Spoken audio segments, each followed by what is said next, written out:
காமராஜரை வந்து ஒரு நடிகன் தோற்கடிச்சாரா அப்படின்னு விஜய் பேசியிருந்தார். அந்த டைமில் என்ன அப்படின்னா, காமராஜரை தோற்கடிச்ச ஒரு நடிகன் தான். ஏன் அப்படின்னா, திமுக ஆதரவாளராக எம்ஜிஆர் இருக்கும்போது தான் காமராஜர் விருதுகளில் போட்டிக்கிட்டார். இப்படி இருக்கும்போது காரணம் எம்ஜிஆர் தான். ஒருவேளை வந்து இந்த மாதிரி விஷயங்களை பேசும்போது வரலாறுகள் சரியாக விஜய் படிக்கலையோ இப்படிங்கிற கேள்வி வருது. ஒரு மாநாடு அப்படின்னா எல்லா கட்சிகளும் எப்படி நடத்துகிறாங்க, இதெல்லாம் தாண்டி ஒரு ½ அன் விஜயோட ஸ்பீச் அது போதும் அப்படிங்கிற மாதிரி தான் இருக்குது.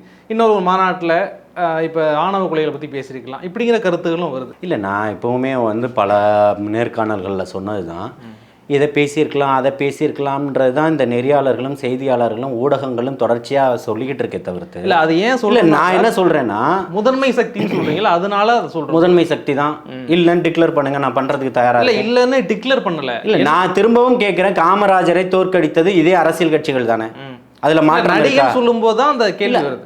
நான் இப்பவும் என்ன சொல்கிறேன்னா, அதில் எந்த மாற்றமும் கிடையாது. இதையே நீங்கள் அப்படியெல்லாம் இல்லை, சொன்ன வார்த்தைகளை ஒருபோதும் அவர் மாற்றியெல்லாம் சொல்கிறதுக்கு இல்லை, அதை பின்வாங்கினது எந்த இடத்துலையுமே கிடையாது. முதல் மாநாடு மேடையில் என்ன பிரகடனப்படுத்தினாரோ அதே தான் தொடர்ச்சியாக இன்று வரைக்கும் தமிழகத்தில் ஒவ்வொரு பக்கம் போகும்போதும் இன்னைக்கு 2ஆம் ஆண்டு துவக்க விழாவில் இருந்து என்ன பேசிக்கிட்டு இருக்கிறாரோ அதுதான் பேசுகிறாரு. முதல் மாநாடு மேடை பிரகடனத்தில் என்ன சொன்னாரோ அதுதான் இன்னைக்கு வரைக்கும் சொல்லிக்கிட்டு இருக்கிறாரு. அவர் கொண்ட பாதை பயணம் தெளிவாக இருக்குது. அதுதான் இன்னைக்கு இருக்கக்கூடிய அரசியல்வாதிகளை ஆட்டி படைக்குது. இதுதான் இங்கே பேசக்கூடிய விஷயமா இருக்குதே தவிர்த்து வரலாறுகளை அவர் ஒருபோதும் குறைத்து மதிப்பிடலை. 66ஐயும் 67ஐயும் 77ஐயும் ஏன் காரணம் காட்டுறாருன்னா, அன்றைக்கு இருந்தது இன்னைக்கு நீங்கள் வந்து மிகப்பெரிய ஒரு ஆட்சியை மாற்றணும்னு தான் அண்ணாவனுடைய கொள்கையாக வந்தது.